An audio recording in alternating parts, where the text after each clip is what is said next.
Hello everyone, this is Cosmic Melody and the topic of this video is how to transfer USDT from SafePal to Binance. Actually, this video I have made on the response of the comment I had gotten on my recently uploaded YouTube short.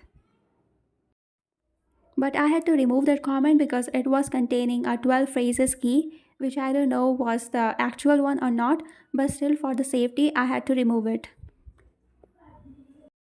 Okay, now you can watch the video ahead and get to know how to transfer USDT from SafePal to Binance.